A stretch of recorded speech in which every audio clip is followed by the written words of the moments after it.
Very nice.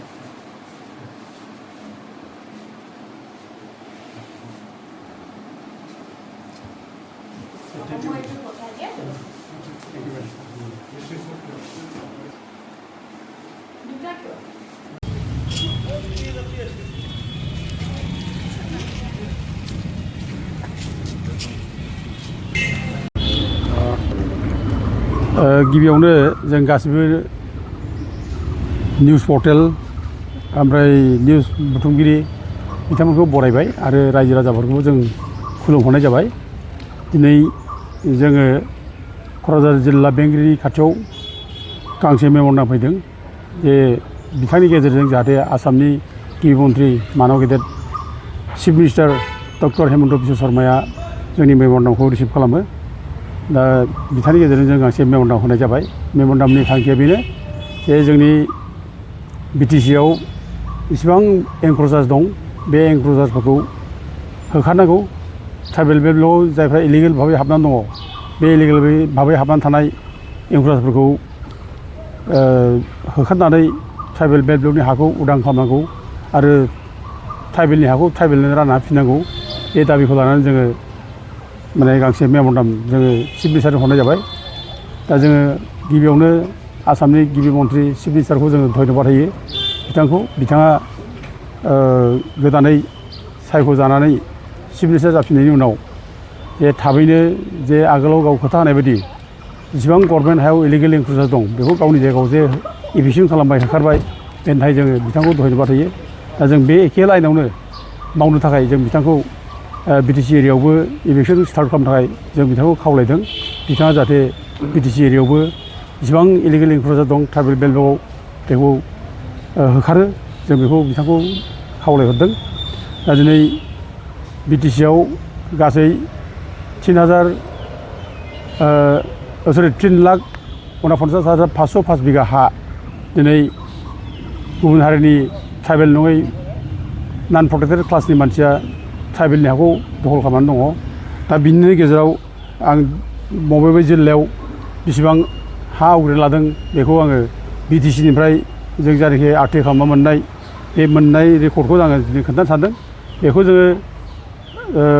2007आव जों बे माबाखौ आरटिआइखौ जों खालामना लादों। दा गासै 3,49,505 बिगा हानि गेजेराव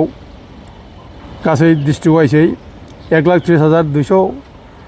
माने 69 बिगा क'क्राझाराव जादों एनक्ल'जार आरो लोगोसे 66,987 बिगास इन चिरां बेयाव एनक्ल'जमेन्ट जादों आरो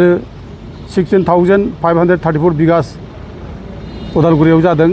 ओमफ्राय 1,35,715 बिगास इन बाक्सा डिस्ट्रिक्ट बेयाव जादों। दा गथिखे बेसेबां इलिगेल एनक्ल'जार्स माने जादों बेफोरखौ होखारनांगौ जों दाबि खालामो आरो जों जुदि बेखौ होखारनो हायाबा जोंनि आबै आबौमोनहा जोंनो जे हा होलांबाय बे हाया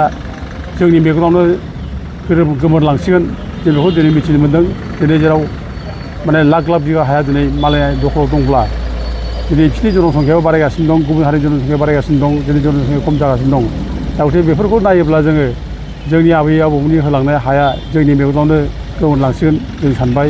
आरो बेजोंल' नङा, बेजों लोगोसे जोंनि राव हारिमु कालचार राजनिथि अधिकार जोंनि माने थामोनथा बेफोर गासिबो फारि फारि समनि गेजेराव गोमोरलांगोन जों बेखौ दिनै मोनदांहरनो हाबाय। बेनिखायनो जों आइ आफा रायजो राजाफोर बर'फोरखौ जेसेबां बर'नि आफादफोर दं जावले जावले जोङो सांग्रांथि होबोदों जाहाथे हायानो जोंनि थैस' थांस' बे जोंनि जिउ हा गैयाबा जों थांना थानो हानाय नङा आरो जोंनि 95% माने बर'फ्रा हायावनो थांनानै थायो, हाजोंनो जोङो जिउ खाङो। बेनिखायनो बे हायानो जोंहा गोमोरोब्ला हायानो गैया जायोब्ला जों बहा थांना थाबावनो। बेनिखायनो जोङो जावले जावले आइ आफाफोरखौ बर'नि दैदेनगिरिफोरखौ जोङो खावलायबाय थादों जाहाथे बे हाखौ उद्धार खालामो जों बेखौ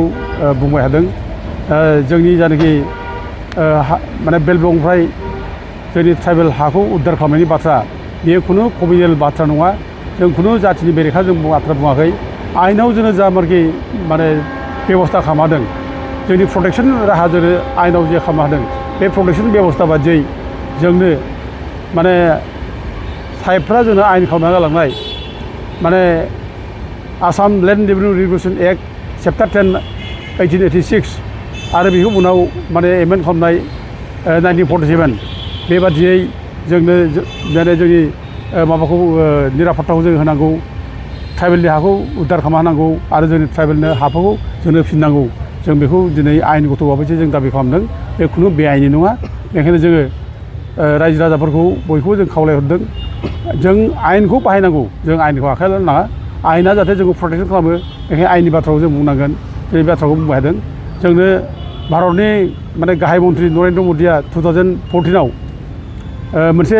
बिथोन हरदों आसाम सरकारनो जों जेब्ला नरेन्द्र मदिखौ थांनाय लोगो मोनदों दिल्लीयाव बे समाव बिथोन हरदों आसाम सरकारखौ जाहाथे ट्राइबेल बेल्ट ब्लकनि जेसेबां माने एनक्रोचमेन्ट जादों हा दा land of the tribal belt and block should be माने restored to tribal people the encroacher should be evicted from tribal belt and blocks as per the provisions of the Assam land revenue regulation act बे बाथ्राखौ माने नरेन्द्र मदिया बुंदों आरो बे बुंनायनि उनावबो आरोबाव जा माने मानगोनां गुवाहाटी हाइकर्टआ आरोबाव माने 2019नि 9 डिसेम्बराव मोनसे अर्डार होदों जेसेबां ट्राइबेल बेल्ट ब्लकआव इलिगेल एनक्रोच जादों बेखौ होखारनांगौ होननानै दा गथिखे जोङो दिनै बेफोर गासैबो लेखा जोंनाव रोखा रोखा थानायनि उनावबो जोंनो होखारनो हायिया जोंनि हाखौ उद्धार खालामनानै होनो हायिया जोबोद दुखुनांथाव जों दुखु खालामो ओंखायनो जों दिनै आरोबाव जोङो माने गभर्नमेन्टखौ जोङो मिथिहोबाय जाहाथे थाबैनो माने जेसेबां इलिगेल एनक्रोच जादों बेखौ जाहाथे होखारना हरो जाहाथे उच्चेद खालामो आरो जोंनि हाखौ उद्धार खालामनो हायो जों बेखौ दिनै आरोबाव जोंनि मेयरनि नाम गेजेरजों जोङो मिथिनाय जाबाय आरो लोगोसे बिनि गेजेरावनो जों मोनसे स्पेसिफिक मोनसे केस मजाबारिनि बे बाथ्राखौ बुंनो सानदों मजाबारि गामिनि हाया माने ट्राइबेल बेल्टनि आन्दाराव सिडलि ट्राइबेल बेल्ट बियो 1947आवनो गठन जानाय 1947 5 डिसेम्बर बेयावनो माने दादों ट्राइबेल बेल्ट हिसाबै दा बे मजाबारि हाया बर'फोरनि हा दिनै बे हाखौ दिनै खिन्थु गुबुन हारिया आवग्रिना लानानै दिनै बे जायगानि माने थागिबि फिसा बर'फ्रा दिनै आलाय सिलाय बाहेरायाव थाहैनो गोनां जाबाय दा खिन्थु बिसोर दासिमबो बे जायगायाव बिनि हानि पाट्टा बिसिनावनो आरो बे जायगानि जायनाखि लेन्ड रेभिनिउ बेखौ दिनैसिमबो बे बर'फ्रानो होबाय थायो दा बेखायनो बेखौ जुदि जोंनि माने आयेना जुदि जोंनो गथायना फिनाब्ला बे बिराद इनजास्टिस बिराद अननाय जागोन जोङो माने जोंनि लेन्ड रेभिनिउखौ खाजोनाखौ जों होबाय थायो हानि माने पाट्टाया जोंनि नामाव दङ हरेस बे हाखौ दस्रा दखल खालामनानै दङ बेसेबां अननाय बेसेबां इनजास्टिस बेखायनो जों बे बाथ्राखौ बुंदों बे स्पेसियेल केस बियो बे स्पेसियेल केसआ बे जायगानिफ्राय थाबैनो गभर्नमेन्टआ इभिक्सन माने माबाखौ ड्राइभखौ खालामजेननांगौ जों बे बाथ्राखौ बुंदों इतिमयधे चिरांनि जायनाखि माने एजुकेटिभ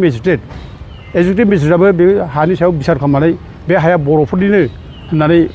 माने जितु लेन्ड साबजेक्टआ बिटिसिनि ओंखायनो बिटिसिआव बेखौ फरवार्ड खालामहरदों बिटिसिआ जाहाथे बे बिसारखौ खालामनो हायो बेखौ फरवार्ड खालामहरदों जों ओंखायनो दिनै बिटिसिनि माने लेन्ड रेभिनिउ डिपार्टमेन्टनि EM बिथांखौ जों खावलायहरनो लुगैयो जाहाथे बिथांमोना थाबैनो जोंनि बर'नि जनजाति सुरक्षा मन्त्र ओमफ्राय आथ्रु